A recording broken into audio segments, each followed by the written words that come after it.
irmãos lembram que na primeira terça-feira que falamos sobre esse assunto, nós falamos sobre uma igreja consumista. Ela vem até a igreja porque ela precisa receber, precisa se encher, para depois sair lá fora, gastar tudo aquilo que ela recebeu e depois voltar na próxima semana para se encher novamente.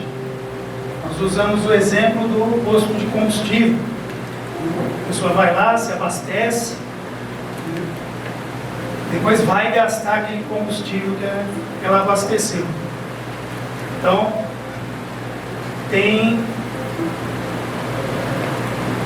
aquela igreja consumista que ela trata essa reunião como se fosse um supermercado. Ela se reúne porque ela precisa de uma cura para a dor de cabeça, ela precisa para uma solução do problema, ela precisa para alguma coisa. Então ela vem para buscar aquilo que ela precisa e depois volta lá fora para consumir aquilo que ela veio buscar aqui. Qual é o problema de uma igreja consumista? Tá certo que nós viemos aqui porque viemos buscar alguma coisa. Mas qual é o problema de termos a mentalidade de só buscar alguma coisa e nunca ter para oferecer alguma coisa? Acabei dando a resposta, né? O problema de uma igreja consumista é que ela só está sempre buscando e nunca está oferecendo. E a igreja que Jesus Cristo ensinou é que é melhor aquele que dá do que aquele que recebe. Não é isso? Não foi isso que Jesus ensinou? É melhor aquele que dá do que aquele que recebe. Então esse é o problema de uma igreja consumista. Ela só quer correr atrás de buscar alguma coisa. Ela nunca tem para oferecer. Esse é um grande problema que vai crescendo crentes poucos. Assim como Jesus chamou os fariseus. Sepulcros caiados. Não foi isso que Jesus chamou os fariseus? Sepulcros caiados. Eles têm apenas aparência de crente, mas por dentro eles são ocos. Esse é o problema de uma igreja consumista. Depois nós nos baseamos ali no capítulo 16 de Mateus, os versículos 13 até o 19, onde Jesus a primeira vez comenta com os discípulos sobre igreja, né, sobre o estabelecimento de uma igreja. Ele falou isso em Cesareia de Filipe. Nós comentamos, né, sobre isso, porque ele viajou tão longe para fazer um comentário desse. Aparentemente não faria sentido algum ele viajar tão longe para ir num lugar tão pagão para falar sobre o estabelecimento da igreja, saindo de Jerusalém. Viajou mais de 5 quilômetros para falar sobre o estabelecimento da igreja. Comentamos sobre isso. E por último, nós comentamos sobre o objetivo da Eclésia de Roma. E fizemos um paralelo ali com a Igreja de Cristo, com a Eclésia de Cristo. E deu para a gente ter uma breve noção, uma pequeníssima noção do que Jesus queria que os discípulos entendessem o que é a igreja dele. E eu me lembro que no último momento nós falamos sobre legislação e domínio da igreja, a responsabilidade que Jesus dá para quem é cidadão dos céus, para aquele que recebe a chave do reino, ele tem a responsabilidade de legislar. Não é isso? Está lá no versículo 19. E Jesus vira para Pedro e fala: te dou a chave do reino. Nós também comentamos o que significa isso. Ele se torna cidadão honorário, não é?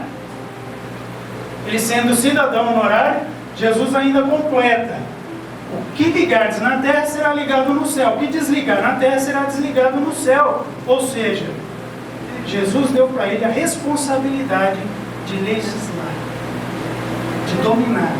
O que você fizer, o que você decretar, será ligado no céu.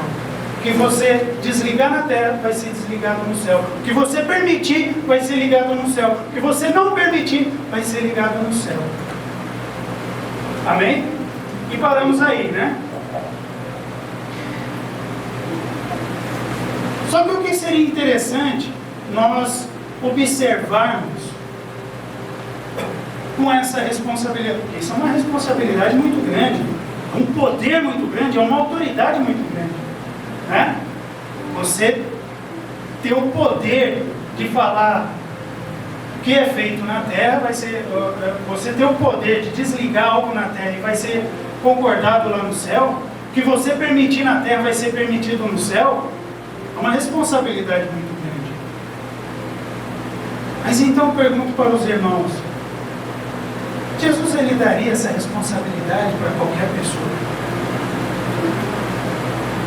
Para nós alcançarmos essa responsabilidade, qual deve ser o tipo de mentalidade, o tipo de coração para poder receber uma autoridade tão grande? Jesus falou isso para Pedro. No entanto, Pedro, quando esteve lá em Cesareia mesmo, voltou lá em Cesareia para ter um encontro com Cornélio, a qual ele nem queria se encontrar. Pedro nem queria se encontrar com Cornélio. Mas depois de uma visão que Deus deu para ele e tudo, para não torne impuro aquilo que eu purifiquei e tudo e tal, ele foi e resolveu ir, né, por livre e espontânea pressão. Né, Pedro foi. Só que chegando lá, Cornélio, que era um oficial de Roma, se dobra diante de Pedro. Cornélio e os que estavam com ele se dobra diante de Pedro. Só que olha o coração de Pedro, fala: levanta, eu sou homem igual você. O mesmo Pedro que recebeu a chave do céu e recebeu de Cristo ainda a autoridade, falou: o que desligar na terra será desligado no céu. Mas olha o coração de Pedro. Ele poderia muito bem se prevalecer daquele momento, estava todo mundo ajoelhado dele, ele chegou à autoridade. Né? Mas Pedro tinha um coração. Olha o coração de Pedro. Fala: levanta, eu sou homem igual você. Tem nenhum Deus aqui. Não subiu para a cabeça dele. Sou homem igual você. Então é uma responsabilidade muito grande, mas Deus ele não vai dar uma responsabilidade tão grande para quem tem um coração soberbo. Nós temos um exemplo interessante com Moisés. Se nós lemos o capítulo 32 e 33 de Êxodo, nós vamos ali analisar e perceber ali um diálogo interessante entre Moisés e Deus, a qual Deus chega para Moisés e fala assim: Moisés, é interessante, sabe? Antes de eu comentar desse versículo, que Deus falou para Moisés, é o propósito de Deus de ter deixado registrar aquela passagem. Ele olhou para Moisés e falou: não, eu preciso que alguém conheça o coração para quem eu dou autoridade. Antes de falar com Moisés, Deus já observava o coração dele. Deus não ia falar para Moisés o que ele falou se ele não conhecesse o coração de Moisés. Porém, ele conhece, mesmo conhecendo o coração de Moisés, ele foi e falou, chega para Moisés e fala: Moisés, eu vou destruir esse povo. Vou destruir esse povo e eu faço uma nação de você. De você eu levanto uma grande nação. Vai ser filhos perfeitos, vai ser uma nação perfeita.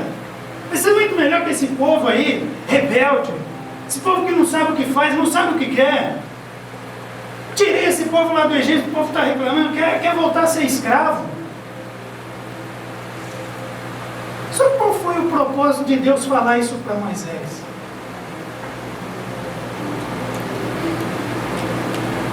Deus já não conhecia o coração de Moisés? Deus não já sabia qual ia ser a reação dele? Ele poderia falar, não, meu servo vai... Eu sei que já qual vai ser a reação dele, vou pular essa parte. Mas por que ele deixou registrado? Porque ele sabia que hoje teria uma igreja que precisava entender esse princípio. Ele deixou registrado, foi por causa de mim e de você. A gente precisa entender quais são os princípios para que receba toda essa autoridade. Moisés, mas Senhor, o que os outros povos vão falar de você? Olha a preocupação de Moisés. Tirou o povo lá do Egito para matar no meio do deserto. Esse é o Deus que os judeus servem. Aquele povo é maluco mesmo. Moisés estava preocupado com a reputação do reino de Deus.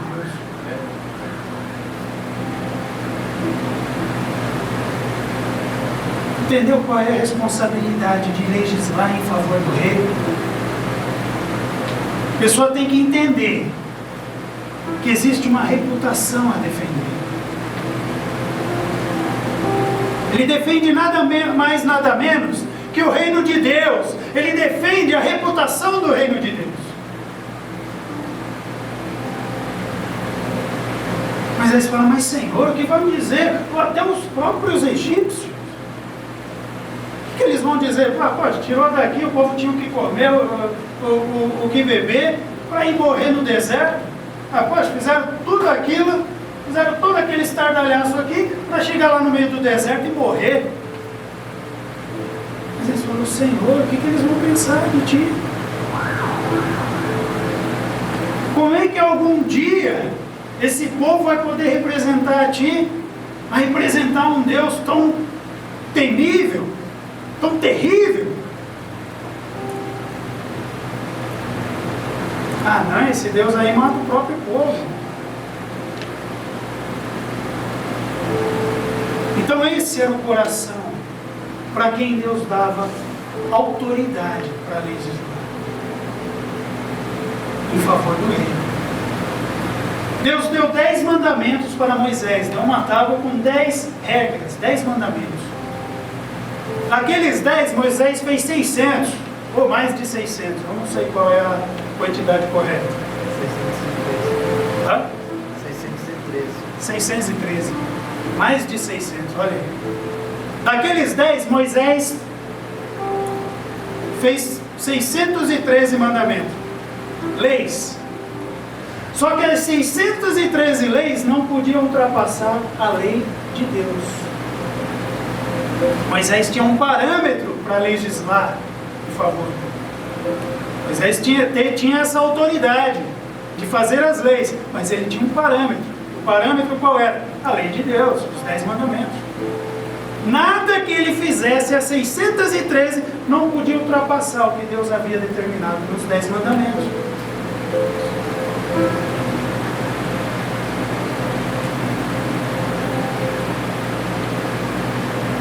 Você vê que o Brasil, confederação, ele tem uma Constituição, a Constituição Federal. É a lei máxima. Porém, os estados e municípios também podem legislar. Pode fazer suas próprias leis. Desde que essas leis não ultrapassem e não fira a lei federal. Então, os estados e municípios, eles podem criar ali as próprias leis, mas não podem ultrapassar a lei federal. Se eles ultrapassarem, aquela lei tem que ser revogada, ela não pode ser sancionada. Tem que ter um parâmetro, e o parâmetro é a Constituição Federal. E a palavra de Deus diz que as coisas visíveis são o exemplo das invisíveis, não é assim? Quando Deus dá autoridade para o crente, para o cristão, para a igreja legislar, porque aquilo que foi dito para Pedro, aquilo é para a igreja de hoje. Pedro não existe mais. Pedro já não está mais aqui na terra. Quem tem que continuar aquele trabalho? A igreja que está aqui. O que permitir aqui na terra será permitido no céu. O que você determinar aqui na terra será determinado no céu. Mas para a igreja fazer essas determinações, tem que ter um parâmetro. Parâmetro qualquer. A palavra de Deus. Existe a lei do reino de Deus. Para isso, por isso, aquele a quem Deus dê autoridade para dominar e para legislar em favor do reino, ele tem que conhecer muito bem a palavra de Deus. Ele tem que ter um parâmetro. Deus vai dar essa autoridade. Deus dá essa autoridade. Porém, ele não pode ultrapassar os parâmetros de Deus. Amém? Está fácil de entender, não é? Tá? E agora, legal, né? Tá bom. Vamos lá, eu fiz algumas anotações aqui para comentar sobre esse assunto.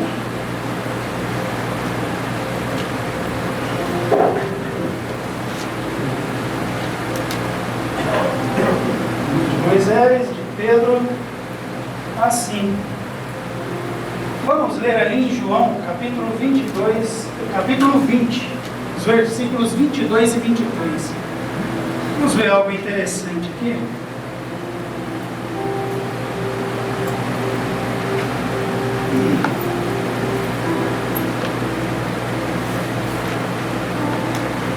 Capítulo 22 e 23, olha só.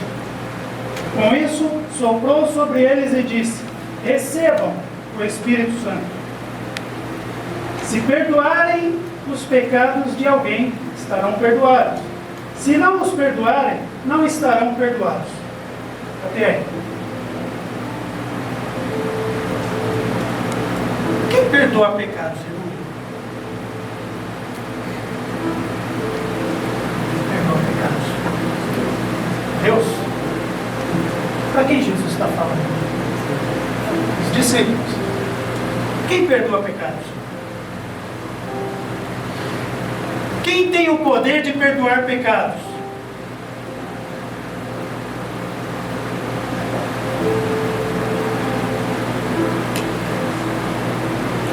Aqui Jesus está falando para os discípulos. Se perdoar o pecado de alguém, eles serão perdoados. Se não perdoar o pecado de alguém, eles não serão perdoados. E agora? Quem tem o poder de perdoar? Será que Jesus estava dando autoridade para os discípulos para perdoar pecados? Por que eu coloquei esse versículo aqui?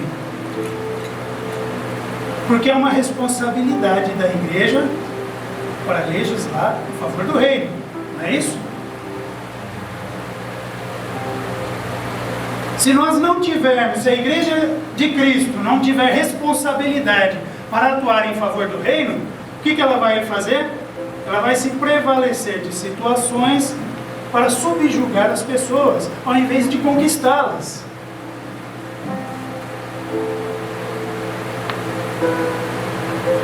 Pastor Marcos, eu já vi ele contando o testemunho dele, na época que ele era católico. Pastor Marcos, qual que é a autoridade, nesse sentido aqui, de um padre? Ele tem poder para... Estou dizendo na visão da Igreja Católica. Ele tem poder para perdoar alguém? Não estou dizendo na visão do Evangelho, estou dizendo na visão católica. Se eles têm poder para beatificar, imagine perdoar. Mas e agora? Se chega um católico para você e fala assim: não, mas está certo o que o padre faz. Olha o que está escrito aqui em João 20, 22 e 23. O que a gente diria para eles? Fala, não, o que o padre faz está certo, está aqui, ó. Foi passado para os discípulos, e dos discípulos foi passado para os outros, e para os outros, e chegou nos padres que estão hoje. Ele tem autoridade para perdoar. Agora eu pergunto para nós, como igreja de Cristo, nós temos autoridade para perdoar pecados? Lembrei do pastor Jaco agora. Está todo mundo com a cara de coisado. O que você acha, David? Nós temos autoridade para perdoar pecados? Está olhando para a Bíblia? Tem uma resposta? Acho que temos.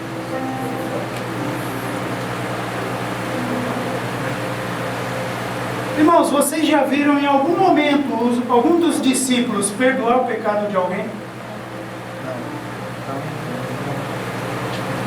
Vamos ver algumas situações dos próprios discípulos que receberam essa mensagem. Vamos lá, eu anotei aqui. Vamos lá. 2 Coríntios 2,15. Vamos começar com isso. Para entender melhor qual foi a autoridade que Cristo estava passando para a igreja, para os discípulos. Somos o aroma de Cristo que se eleva até Deus, mas esse aroma é percebido de forma diferente por aqueles que estão sendo salvos e por aqueles que estão perecendo. Para os que estão perecendo, somos cheios terrível de morte e de condenação, mas para os que estão sendo salvos, somos perfume que dá a vida. E quem está à altura de uma tarefa como essa? Nós vimos aqui que Jesus falou para os discípulos, antes de lermos essa parte, que eles levariam o Evangelho e através desse Evangelho as pessoas seriam salvas. E aqui Paulo, ele explica de uma forma muito melhor, ele explica de uma forma diferente esse entendimento. Para aqueles que acreditam no Evangelho de Cristo, nós somos perfume para eles. Para aqueles que estão entendendo esta palavra, nós somos perfume. Para aqueles que não estão entendendo e não querem aceitar, nós somos mal cheio para eles.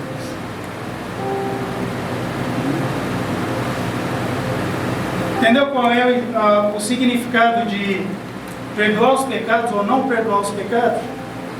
Porque a salvação, o perdão vai para aquele que aceitar o Evangelho. Aquele que não aceitar o Evangelho, ele não vai alcançar o perdão, porque ele não aceita. Agora vamos entender um pouquinho melhor. Veja Daniel, capítulo 9, versículo 9.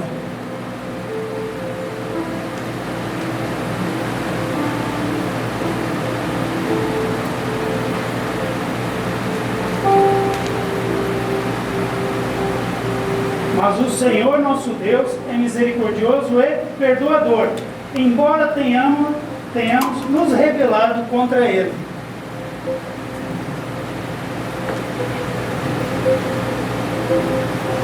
Aqui Daniel está dizendo o seguinte: Deus ele nos perdoa porque nós nos rebelamos contra Ele. O nosso pecado é contra o pastor ou contra Deus?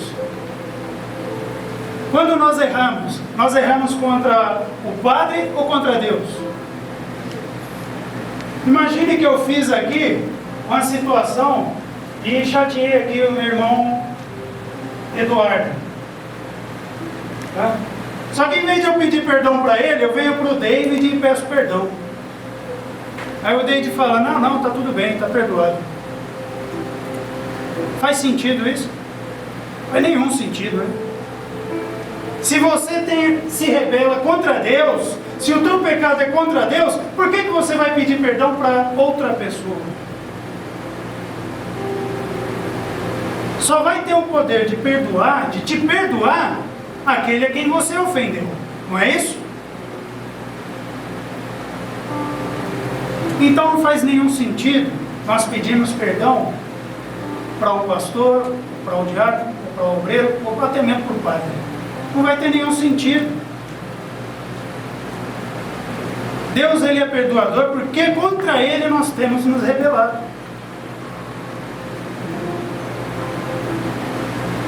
Você só vai pedir perdão para aquele a quem você ofendeu. Se o meu pecado ofende a Deus, não tem como eu pedir perdão para outra pessoa. Eu só posso pedir perdão a Ele. Só Ele vai poder me perdoar. Agora vamos ver uma situação dos discípulos que receberam aquela autoridade, aquele poder. Vamos ver uma situação. O que eles fizeram quando alguém pediu perdão a eles? Em Atos 8, 21 e 22. Vamos lá. É a situação com aquele Simão mágico.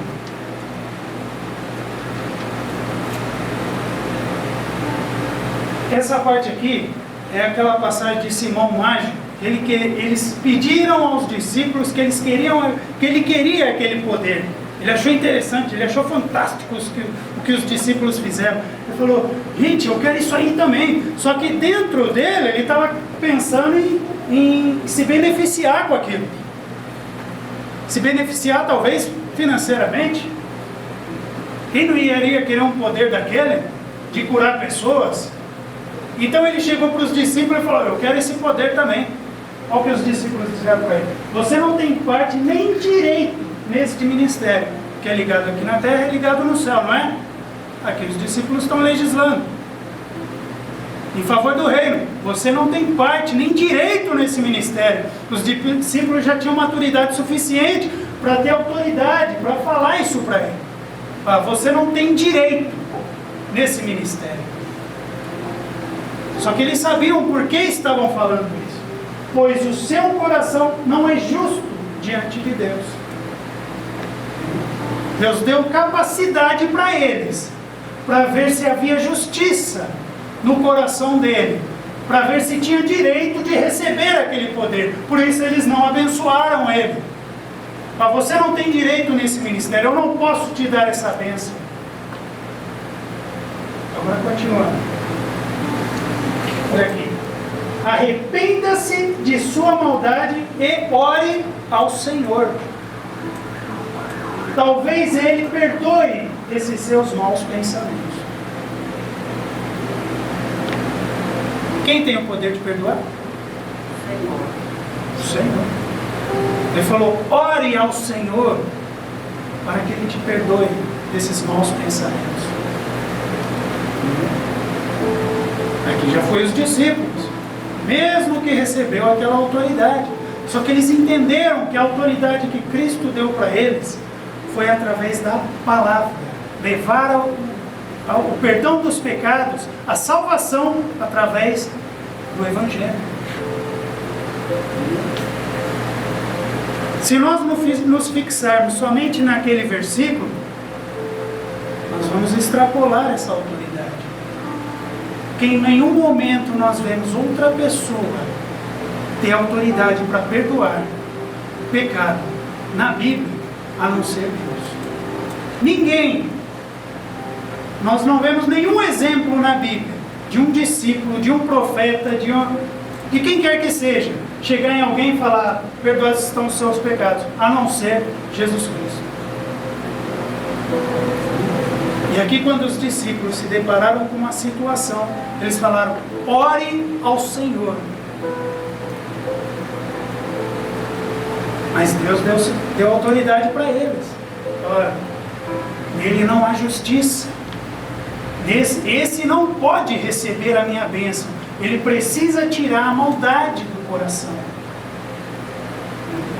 Aquilo que os discípulos tinham, aquele homem não pôde receber. Porque ele precisava tirar toda a maldade do coração. Agora vamos trazer isso para os nossos dias, para os dias de hoje. De que lado nós estamos? Será que estamos na posição de Simão mágico? Ou estamos na posição dos discípulos, de poder receber essa autoridade? Será que se pedirmos para Deus agora, neste momento, Senhor, dá-nos essa autoridade, é muito lindo, eu quero isso, Senhor. Qual será que vai ser a resposta? Seja de que modo for, através da palavra ou diretamente, a voz dele falar na sua mente, qual será que vai ser a resposta de Deus para nós? Ore ao Senhor. Ore para que seus pecados sejam perdoados. Ore para que tire a maldade do coração. Ou Ele vai estar prontamente para nos dar essa autoridade. Falando para nós, como igreja hoje. Irmãos, Deus quer dar para a sua igreja autoridade. Deus quer derramar o vinho novo. Algo novo na nossa vida, algo que nós nunca fizemos. Mas vocês lembram que para receber o vinho novo, o que precisa ser feito? O que Jesus falou a respeito do vinho novo?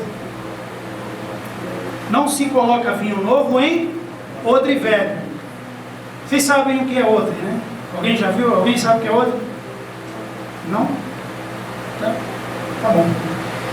Vamos lá. Odre é uma bolsa de couro. Não é tipo barril, não, né? Não é barril, que barril é de barro. Ah, barril é de madeira. Barril é de madeira. Vaso é de barro. O odre, ele era uma bolsa de couro. E geralmente quem viajava no deserto carregava quase que um alforje.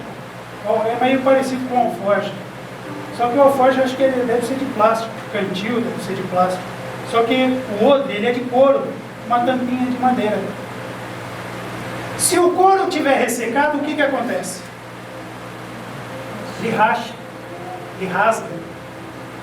Se o couro tiver novo, ele tem elasticidade. Ele pode expandir. Quando você coloca o líquido ali, ele vai criar aquela expansão, mas não vai estourar. Ele tem flexibilidade. Alguns teólogos dizem que era o intestino do animal. O animal que eles faziam isso. O intestino? Rapaz, ainda bem que eu nunca usei um outro. Colocou nem de buchada. Essas coisas aí, esses alimentos exóticos aí, só a minha esposa que gosta. Essas coisas exóticas assim, né? É comigo não. Agora imagine você tomar água. Sério. Vamos seguir o raciocínio, é melhor, né? Melhor. Então vamos lá. Se Deus colocar vinho novo no odre velho, é melhor uma garrafinha de vidro, né? Mais higiênico. Uma de plástico. Tá certo. Se Deus colocar vinho novo no odre velho, o que vai acontecer? Imagine nós sendo esse odre velho. O que significa esse estouro? Esse rompimento? Significa que Deus está te falando, eu não posso te dar coisas novas que você vai se destruir. Em vez de eu te ajudar, eu vou te destruir. Vai subir para a tua cabeça. É o que Simão queria, Simão mágico.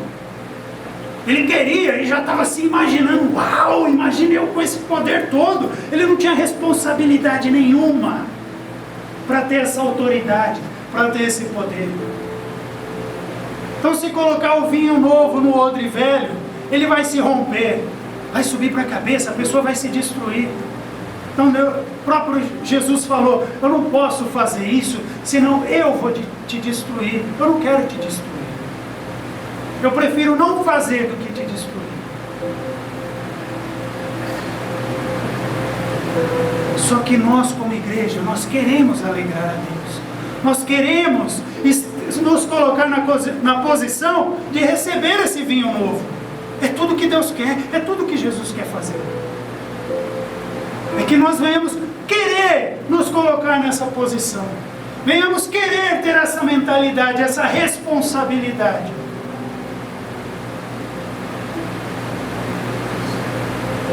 Se só tiver pelo menos o propósito na nossa mente de alcançar essa posição, Deus já vai ter uma pontinha de esperança. Já vai haver responsabilidade. Se a tua fé for como um grão de mostarda, fé é responsabilidade com Deus. Fé não é só acreditar que Ele existe, é responsabilidade com o reino dEle. Isso é ter fé. A palavra de Deus diz, a fé sem as obras, ela é morta, não quer dizer nada. Olha lá, eu acredito que Deus existe. Ah, amém. E aí? fé é responsabilidade com o reino. É ter aquela mesma responsabilidade que Moisés tinha com o reino de Deus, com as coisas de Deus. Fala, Senhor, o que vão pensar de Ti? E está preocupado com o que vão pensar do reino. Será que as nossas atitudes demonstram essa preocupação com o reino? Será que o que a gente fala demonstra a nossa preocupação com o reino de Deus? O que a gente fala demonstra muito sobre qual é a nossa posição com Deus. O que a gente faz demonstra muito qual é a nossa posição no reino de Deus, qual é a nossa preocupação com o reino de Deus. Se a gente é aquele tipo de pessoa que fala, eu sou assim mesmo, Deus sabe que eu sou assim, não precisa dizer mais nada. Ele sabe que você é assim. E muitas vezes quando falamos essa expressão, em outras palavras queremos dizer, eu não quero ter responsabilidade com Deus, eu não quero ter responsabilidade com o reino.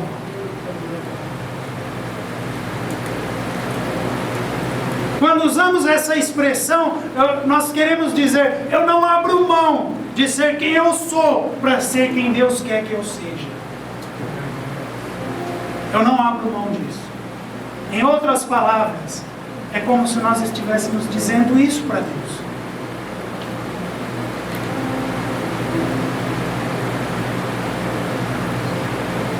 Então eu deixo a pergunta para cada um dos irmãos. Ela fica para mim, primeiramente para mim. Qual é a minha posição diante de Deus para que Ele tenha essa confiança de dar essa autoridade? Ele quer nos dar essa autoridade. Mas depende de nós queremos esse renovo. O odre, ele é completamente feito de couro. Para você renovar o couro desse odre, vai sobrar o que do velho? Vai sobrar nada. Nada do velho. Você vai ter que renovar todo o couro dele. É outro odre. Aquele velho você vai ter que rasgar, não vai dar para aproveitar nada. Talvez a tampinha de madeira. Não vai sobrar nada. Então, se você não quer abrir mão de alguma coisa, Jesus ainda completa. Não se coloca remendo novo em pano velho.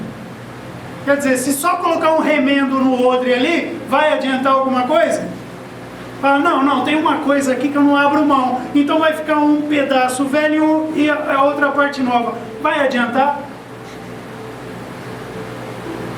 Ou você renova tudo, ou não renova nada. Deus quer que nós sejamos outra pessoa, tenhamos outra mentalidade, venhamos ter outro discernimento para receber o que Deus quer nos dar. Precisamos estar preparados para receber esse vinho novo, para que possamos chegar nos lugares e a nossa sombra curar, assim como aconteceu com Pedro. Para chegarmos nos lugares e os braços da pessoa esticar, igual esses dias a gente viu um vídeo aí, né? O braço da mulher lá, né? Isso é impossível para Deus? É claro que não. O que está faltando então? Nós renovarmos o recipiente para que esse vinho novo venha entrar. Amém? Irmãos, vem até aqui. Acho que até falei mais do que devia. Vamos ficar de pé, fazer um momento de oração.